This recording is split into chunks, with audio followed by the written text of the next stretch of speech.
69,000 शिक्षक भर्ती में 22,000 सीटों को जोड़ने की मांग को लेकर अभ्यर्थियों के धरने प्रदर्शन को 175 दिन पूरे हो गए। लखनऊ के निशादगंज स्थित SCRT कार्यालय के परिसर में अभ्यर्थियों के समर्थन में कई संगठन और अभिभावक भी शामिल हो रहे थे। गर्मी, बारिश और सर्दी में भी अभ्यर्थी योगी सरकार के खिलाफ धरना देने को मजबूर हैं, जिसको लेकर बड़ी संख्या में शिक्षक अभ्यर्थी 10-90 चौराहे से कैंडल मार्च निकाला था। पुलिस ने कैंडल मार्च करने वाले अभ्यर्थियों को मुख्यमंत्री आवास के पहले रोका, फिर अभ्यर्थियों पर पुलिस ने लाठीचार्ज किया था। वहीं अभ्यर्थियों का कहना है कि अगर उनकी मांगे एक हफ्ते के अंदर नहीं सुनी गई तो वे दोबारा प्रदर्शन करने को मजबूर हो जाएंगे। मैं माननीय योगी से ये कहना चाहता हूँ कि आपने 1,37,000 शिक्षकों की भर्ती के लिए आपने खुद अपने मुंह से बोला था और आप सनातन धर्म को मानने वाले हैं, और जब आप अपने वचन का ही पालन नहीं करेंगे तो आप इतनी बड़ी जनसभा करते हैं, उस जनसभा को आप कैसे विश्वास दिला पाएंगे। इसलिए माननीय योगी से निवेदन है कि आप एक संत हैं, सन्यासी हैं, और अपने वचन का पालन करते हुए 1,37,000 पदों को पूर्ण करें। कि आप एक संत हैं और संत अपनी बात से कभी मुकरता नहीं है। जब सुप्रीम कोर्ट ने 2017 में 1,37,000 को 2 क्रमागत भर्तियों में भरने का बोला था, तो आपकी सरकार ने 2018 में 68,500 पद निकाले, उसमें 26,000 सीटें खाली हैं, और 2019 में 69,000 शिक्षक भर्ती निकाली, उसमें 1,46,000 बच्चे पास हुए। तो आपने खुले मन से ये बोला था कि मुझे 1,37,000 पूरे पद भरना है, पर मेरे पास योग्य अभ्यर्थी नहीं है। आपने अपने मन से, अपने वचन से आप मुकरे ना, क्योंकि एक संत होती है, संत है वो अपने वचन पे प्रतिबद्ध होता है। इसलिए रामायण में भी लिखा है, रघुपति रीत सदा चले आई और प्राण जाए पर वचन न जाई। अगर आप अपने वचन से मुकरते हैं तो आप संत कहने लाने के लायक नहीं हैं। इसलिए अगर आप संत हैं तो 1,37,000 में जो भी खाली पद बचे हैं उन्हें जोड़कर योग्य अभ्यर्थियों के साथ सम्मान कीजिए। आज हमारे धरने को 180 दिन होने वाले हैं। 176 दिन से ऊपर हो चुका है, 177 या 178 दिन हो गया, लेकिन इस सरकार के मंत्री, विधायक और इनके आला अधिकारी एक बार भी सुध लेने नहीं आए कि आखिर में अरे सीट जोड़िए चाहे न जोड़िए योगी जी, लेकिन एक बार आपके अधिकारियों या आपके मंत्री विधायक को आना तो चाहिए कि वो लड़की पानी की टंकी पर बैठकर क्या कर रही है। वहाँ पे वो लड़की, ये तो पार्किंग स्थल तो है नहीं कि वो लड़की बैठ के एंजॉय कर रही है। यहाँ पे आपको एक लड़की का दर्द नहीं दिखाई देता है।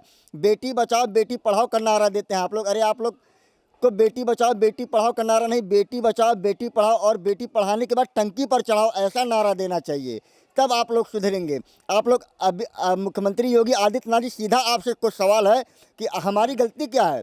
आपने 60-65 कट ऑफ लगवाया और उस कट ऑफ को हम पार करके 115 नंबर, 118 नंबर, 112 नंबर लाकर धरना दे रहे हैं, और 90 नंबर वाला नौकरी कर रहा है। आप योग्यता की बात करते हैं, खाक योग्यता की बात करते हैं। आपके मंत्री विधायक अगर योग्यता नापना चाहते हैं तो अपने मंत्री और विधायकों की योग्यता नापिए, अपने अधिकारियों की योग्यता नापिए। सेकंड डिवीज़न पास होने वाला भी IAS ऑफिसर बन जा रहा है, उसको बाहर कीजिए। क्यों? क्योंकि वो सेकंड डिवीज़न पास है। थर्ड डिवीज़न पास वाला भी IAS ऑफिसर बना हुआ है, क्यों? उसको भी बाहर निकालिए। अगर हमने बाहर किया है तो आपके अधिकारी भी बाहर होने के योग्य हैं। अगर आपके अधिकारी बाहर होने के योग्य नहीं हैं तो हम भी योग्य नहीं हैं कि यहाँ पे बैठ के धरना दें। अभी भी आपके पास समय है और समय की मांग है, अभी भी सुध ले लीजिए, अपने अधिकारियों पर सही से कार्रवाई कीजिए और हमारे बारे में सोचिए, वरना 2022 में हम आपके बारे में नहीं सोचेंगे। इतना ही कहना चाहता है कि माननीय योगी आदित्यनाथ जी को कि आप एक राजनेता हैं, अपने को आप एक राजनेता कहते हैं, और आप यह कहते हैं कि हम बहुत बड़े राजनीतिज्ञ हैं, लेकिन हमें नहीं लगता कि आपको पॉलिटिक्स करने आती है। आप पॉलिटिक्स भी नहीं करना जानते, इसलिए नहीं करना जानते कि आप पॉलिटिक्स करते थे। यहाँ धरने में इतना दिन से बैठी हुई, टंकी में बैठी हुई शिखा दीदी जो बैठी हुई हैं, एक बार अवश्य रूप से यहाँ पर पहुँचते और कहते कि बहन आप वहाँ क्यों बैठी हो, अब क्या मजबूरी ऐसी है कि वहाँ तुम बैठी हो, हम इस मामले पर विचार करेंगे। लेकिन आप यहाँ तक ये भी राजनीति नहीं करना जानते। दूसरी बात रही है कि हमारी एक बहन यहाँ कहा करती हैं, अक्सर कहा करती हैं कि जब राजनीति लड़खड़ाती है तो साहित्यकार उनको संभालता है। तो साहित्यकार कहाँ से, जब हमारी योग्यताओं का सम्मान नहीं किया जाएगा। यहाँ तो ऐसे ऐसे साहित्यकार बैठे हैं, ऐसे ऐसे विद्वान बैठे हैं कि अगर आपके पास कोई ऐसा योग्य मंत्री हो, कोई विधायक हो, आकर यहाँ डिबेट करके इनको हरा के परास्त करके चला जाए तो मैं मान लूँगा कि हमारे अंदर योग्यता नहीं है। लेकिन आप इस तरीके की बात करते हैं कि आप अपनी जो शक्ति है वो भी शक्ति का इस्तेमाल भी नहीं करना जानते हैं कि शक्तियों का इस्तेमाल कैसे किया जाना चाहिए।